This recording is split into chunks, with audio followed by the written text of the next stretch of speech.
my friends. Welcome back to Allison Unfiltered. I took a shower today.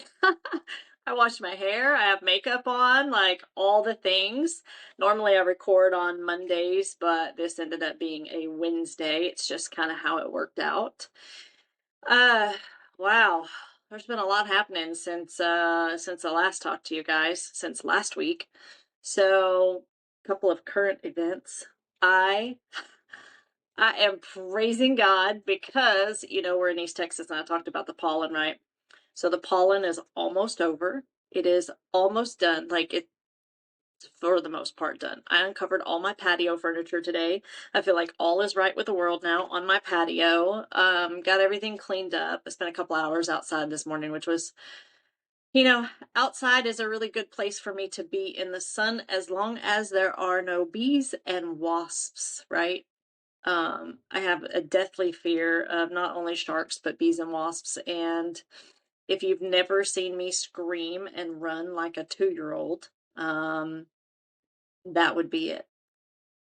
So I was outside with Gage a couple of weeks ago and we were cleaning some stuff up back behind the fence where, he had all his stuff.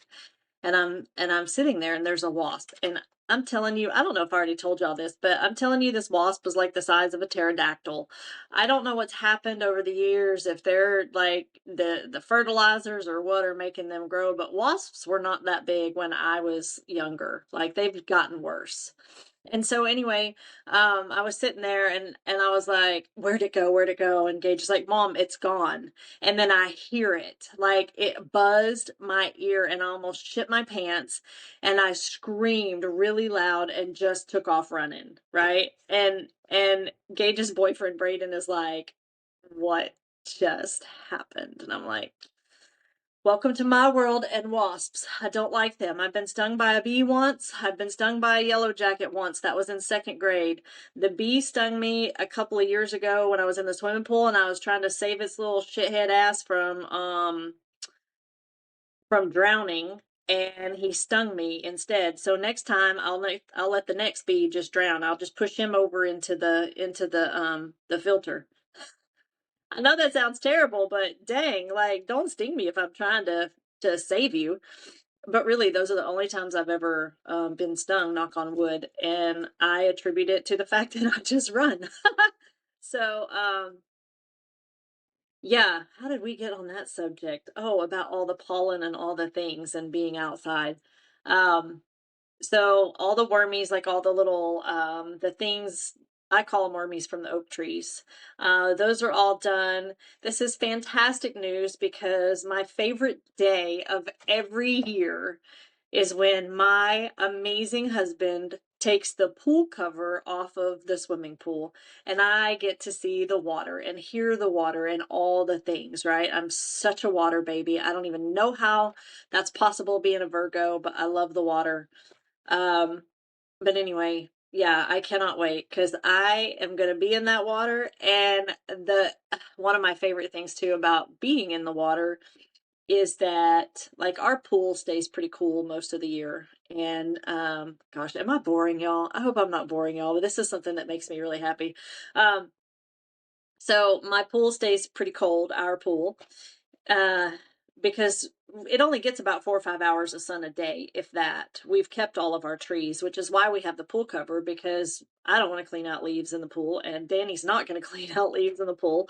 And we do it ourselves. We don't hire anybody to do it. So that's why we do that. So every year it's like a celebration when the pool cover comes off. It's a lot of work, right? Danny puts a lot of work in vacuuming the pool out and all that, but it's a lot better than cleaning out leaves. But for me, it's like one of the best days ever because that means I can start floating in the pool. Now, usually the pool's only about 60 degrees, right? I can tolerate it at about 74 on a float. I mean, it takes a hot minute to get used to the water, but if it's like 80 degrees outside and sunshine, I can totally handle 74-degree as long as I'm like on a float. But while the water is really, really cold still, I blow up a twin size air mattress. the one that has like the velvety stuff on the top, so it doesn't get too hot, and and that's what I float on. Like the whole like until the water's warm enough, I'm floating on an air mattress, so it keeps me up out of the water, and it's fantastic. If you haven't thought of that, you're very welcome. It's greatness, seriously, and smart, right? I can get in my pool sooner because I'm not going to spend the money to heat it for sure. Speaking of one of my favorite things, I wanted to show this last time, but I didn't really have it out to be able to do so. So I want to show it this time. And if you're listening and not watching, sorry, but Danny got me this little gift. And I've done a reel of it on my Facebook.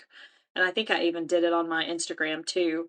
Um, but it's this it's a beach, like it's a beach in a box, like a break, right? It's a beach in a box on your desk for wherever you are working or whatever. I am totally a beach lover. I love the water. Once again, I love the ocean. I love feeling humbled in front of that ocean and feeling so small in such a huge world, right? We think we're all important, and really at the end of the day, you know, how does the saying go? We think we're hot snot on a silver platter, but we're really cold boogers on a paper plate. Does anybody remember that from elementary school? That will always stick with me. I'm sure my husband is rolling his eyes right now. But anyway, back to the break in a box, beach in a box. This is it, right? So it comes with this little tray and sand and a chair and an umbrella and a bucket, and it has like a little rake so you can, oh man, I just knocked it over, so you can rake the sand. And it is, hold on,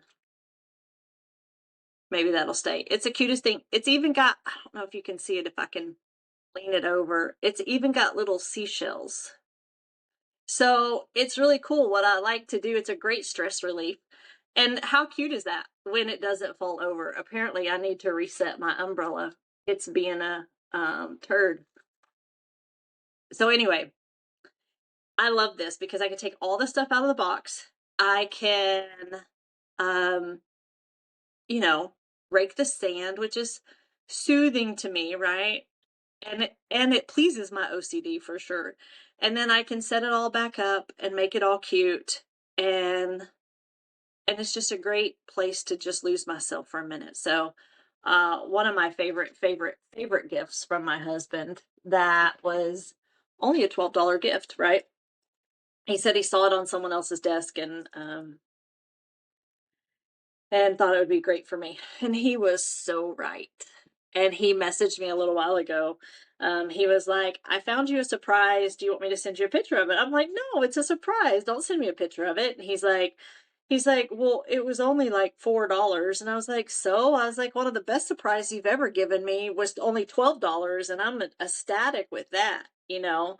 But on that same note, don't forget about all the little bracelets, the diamond bracelets I bought for myself when they were on sale at Zales, babe. Like, don't forget, you still have two of those to hand over. Like, I gave them to you, and listen, I'm really bad about gifts, right? I would rather pick out my own gifts. So that's what I did. I found some stuff on sale. I bought a couple of them, and I gave them to Danny, and I was like, here, you can give these to me throughout the year, right? But I think he's forgotten some of it. That's the funny part, right? Maybe. Babe, did you forget? I have sand everywhere now. Of course. This is the downfall of playing in your sandbox on your desk and not outside. So, let's see here. We've talked about some really good stuff. Some good stuff happening. Um, I'll tell you, there's been some hard stuff happening too. And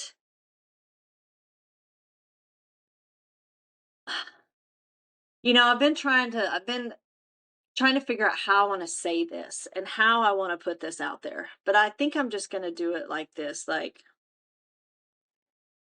if you hear me say something on my podcast, most likely you've caught a 24-second reel or something, right? And if you think that I'm speaking ugly about someone, and you go run to that person and tell them that I'm talking ugly about them, and you only have a 24-second reel for context, and you haven't actually watched the whole podcast for context, um, you're an asshole. Let's just make that real clear. You are an asshole. I don't do anything here to upset people in any way, shape, or form, but I am telling my story. And if for some reason you feel like that gives you a bad image, then maybe you need to turn the mirror around and look at your reflection, right? Because I'm not doing anything to be mean. I don't have a mean bone in my body. But I am going to tell my story, and I am raw and I am real. And if you can't handle it, stop watching it, right? That's who I am. And that intimidates people. It makes people uncomfortable because they live behind screens and they hide behind all these facades. And I'm just not like that. I'm an open book. You ask me anything about my life, and I'm going to tell you about it. Even if it's one of my most embarrassing moments. I mean, hell, look at all the things I've told you about myself since we started this podcast. Some pretty horrible shit, right? But I'm not here to judge. I'm just telling a story, and I'm hoping that my story gives someone else, if maybe they've been through something like it, maybe then they can learn some coping mechanisms that I used to get through it, right? It's that simple. So if you feel the need to be a person to stir the shit pot, like, just unfollow me. I don't want to have anything to do with you. I don't want you to have anything to do with this podcast. Um, it's just not cool. It's not cool to do that to people because you're running to people and first of all, it's gossip, right? But you're running to people and telling them something that you don't even have full context about. Once again, you're upsetting that person for absolutely no reason. That makes you a shitpot stirrer, and that makes you an asshole. Just so we're clear. Okay? Now that I've said that, wow. Yeah. Boy, I was friggin' hot this weekend. I had 2 people come at me about saying something on this podcast. You know what? There's a song that's one of my favorite songs called Waking Lions by Pop Evil, and it says, I want to stand up 100 feet tall because fear will never lead my way. I'm ready to run 100 miles strong. I will never be the same. And then it says, Waking the Lions in me. Well, yeah, guess what, y'all? I'm not running in fear, and y'all have just woken the lions in me. That is a fact for sure. I thought about maybe this isn't worth it. Maybe I should just shut this down. Maybe it's not worth it. But then I remember all the people that I do get messages from that say, thank you so much. I love what you're posting. I love what you're talking about. It's helped me, right? And those are the people that's what makes it worth it. So, and here's another thing. If you are concerned with something I said about someone, why don't you just come to me and ask me what the context was? If you don't feel like watching the podcast, why don't you just reach out to me? Like, don't be a bitch. Ugh. Okay, I'm gonna let it go now. So let's talk about this. Let's talk about 19 hard things. Let's talk about we're on number 8. We've started with I make the call I'm afraid to make. I get up earlier than I want to get up. I give more than I get in return right away. I care more about others than they care about me. I fight when I'm already injured, bloody, and sore. I feel unsure and insecure when playing it safe seems smarter. I lead when no one else is following me yet. And I invest in myself even though no one else is. These are the 19 things I do to be successful. Okay? And trust me, even though they're hard, I do all of these things. But today we're going to talk about number 8. I invest in myself even though no one else is. And this is actually these 19 hard things I do to be successful. This is by a guy named David John Kay. So I want to give him props for this. You can always Google the list and keep up with what we're doing and what's coming next week.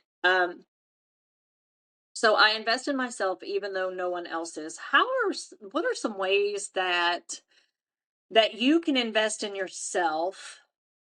Let's say you're part of a company or whatever and you want to figure it out and you don't really have anybody mentoring you,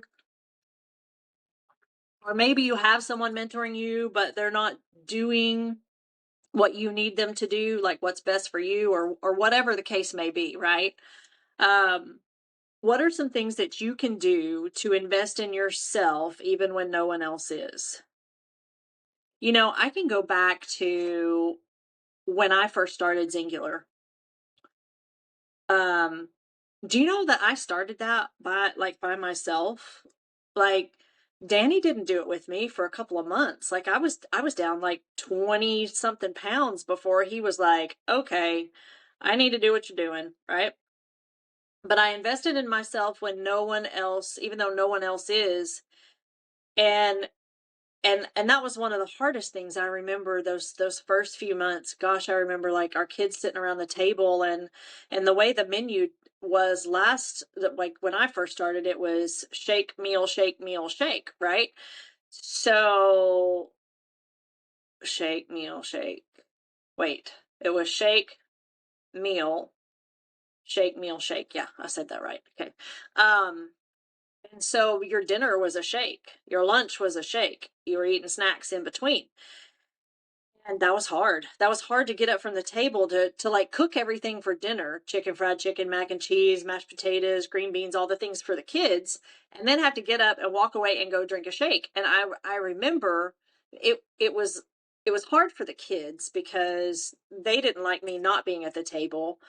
But I could not. I am such a foodaholic, right? I could not sit at that table and watch that eat. I would have crumbled every time.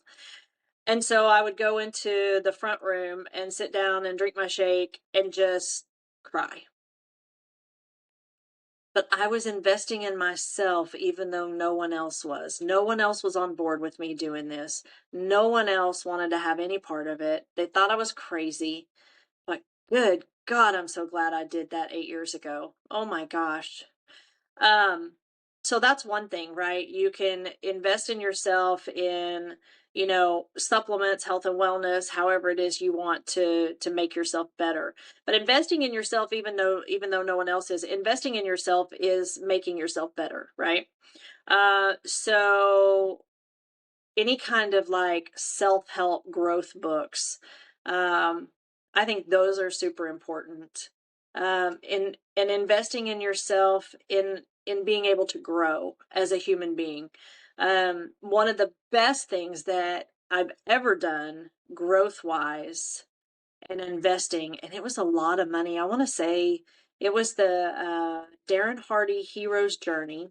And I listen to Darren Hardy every morning. He's still one of my favorite. Oh my gosh, his Friday funnies crack me up. Can't wait for the next one. But I want to say that we paid like $2,700 for this training. And it was something, and I know I've talked about it before, but it was something that Danny and I did together. It was 2 hours every Tuesday. It was basically for a whole year. There were 41, they did holidays and stuff. So I think there were 41 trainings.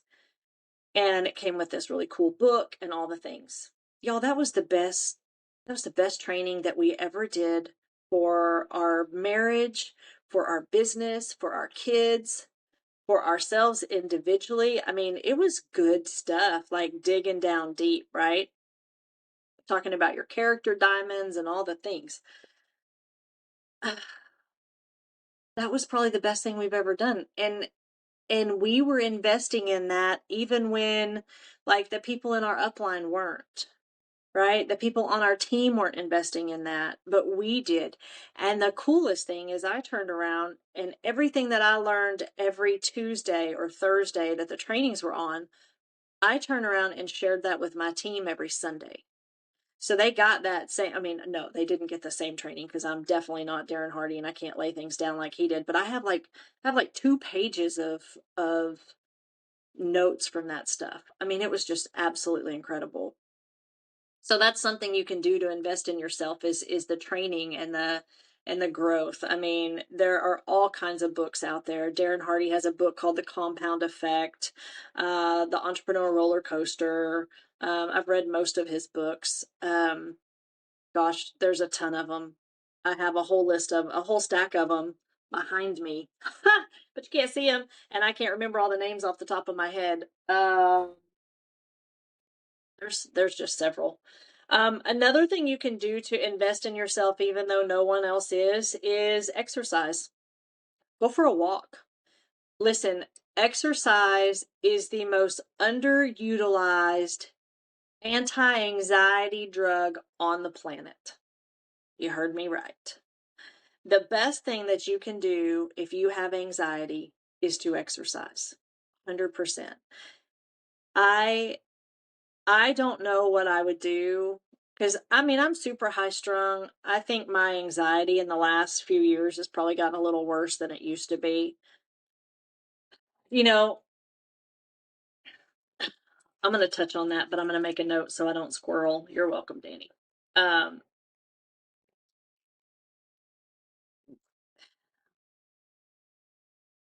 you don't have to have someone do it with you. These are things you can do by yourself for yourself. So what are you willing to do? What are you willing to do to help yourself feel better? I mean, obviously, I'm with Xyngular. I can help, of course, 110,000%.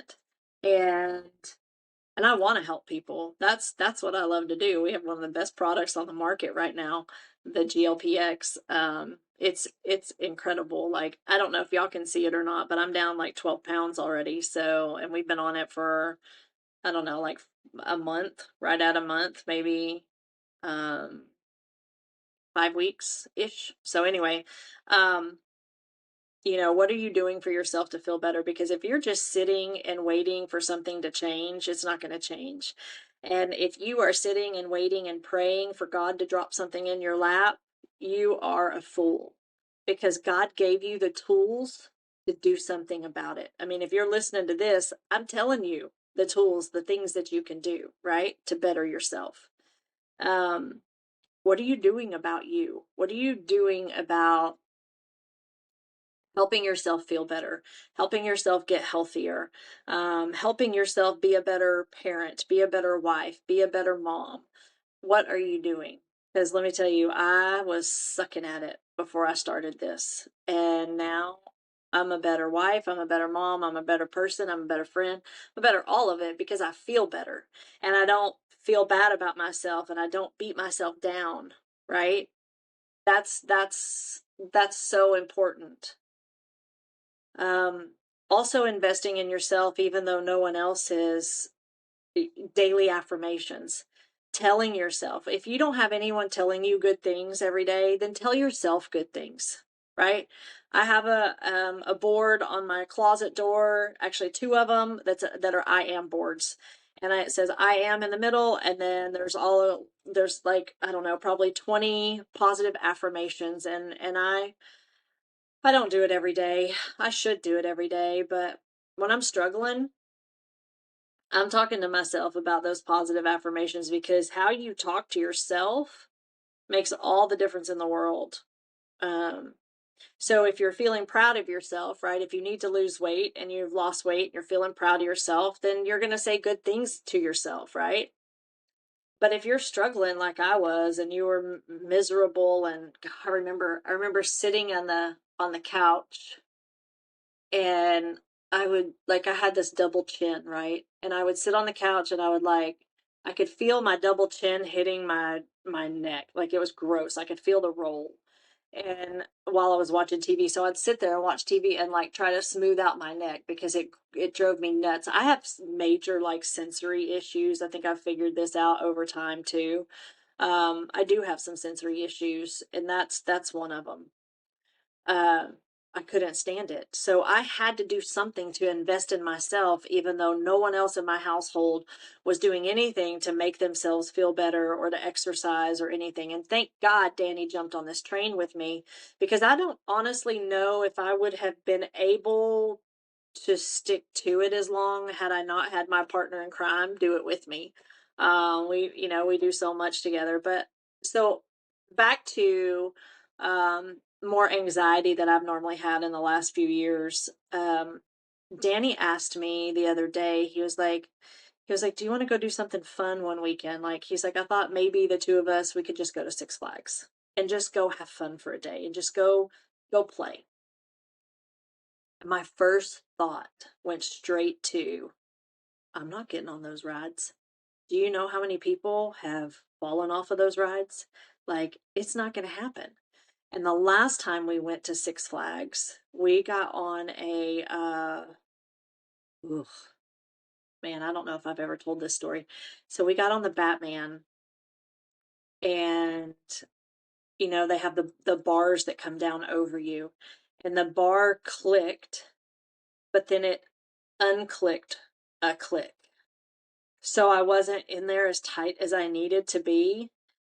And we tried to wave down the person. These are kids running these rides, right? We tried to wave them down. They weren't paying attention to me at all. We were screaming and hollering. They just thought we were screaming for the ride.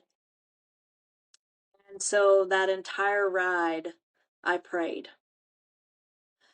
And Danny did everything in his power to hold that bar in place because he was sitting next to me. That scared the living shit out of me. I was so scared that I was going to fall out of that ride. And I think since then, I've only been on like one roller coaster since then.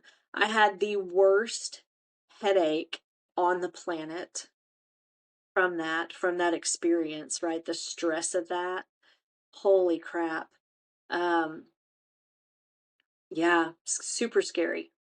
I will never, you couldn't pay me money to ever ride the Batman again for sure. I do love the Texas Giant, since they redid it and they made metal tracks instead of wooden. That is one of my favorites, and I would go ride that a whole bunch of times. But that's the thing. Like, there's not many rides. It's a lot of walking. Uh, but it's a fear, right? It's fear that something's going to go wrong because, when we're young, we're invincible, right? But the older we get, the more we realize how dangerous things are, and it gets scary. So I don't know. Do I want to go? I'd rather go to a water park. I'd rather ride water slides, for sure, than roller coasters. I don't know. I was like, well, we could go, but I mean, we could ride the mini mine train like 6 times. I'm down with that. He's like, yeah, I'm good with my knees not being up in my nostrils. I'm like, well, I like the mini mine train. I think it's a fun little ride. But anyway, so I don't know. I'll let y'all know if we decide to go to Six Flags for a day or not. We'll see. Uh, so back to this. That was just a little side note, but 19 hard things I do to be successful. And I've said this a million times in doing this. Number 8, we're on. I invest in myself, even though no one else is. You guys, even if no one else in your home prays, pray for yourself. Even if no one in your home worships God, like, it doesn't mean that you can't do it. Invest in yourself and what you need so that you can have growth and be who you want to be. It doesn't matter if other people aren't doing it. Just do it for you, right? I think that's the biggest takeaway with this. And, life is easy when you live it the hard way. And life is hard when you live it the easy way. If you just sit around and wait for God to drop opportunities in your lap, you are going to be sadly disappointed. But if you use the tools that God gives you and work hard and have dedication and commitment to what you're doing and what you love, the sky is the limit. And money's not everything, but damn, it sure does make stuff easier when you have it. I mean, you have a different set of problems when you have a lot of money, but man, it makes things a little simpler, makes things a little easier, a little lighter, right? You don't worry so much about that stuff. You just worry about other stuff, like falling off of rides at Six Flags. But anyway, that's it. So think about that. What are you doing for yourself, to invest in yourself, to feel better, what are you doing about you? What are you doing to take care of you? So I'd love to hear some of your comments. Drop them below. Love you guys. Thanks for listening. Peace out, homies.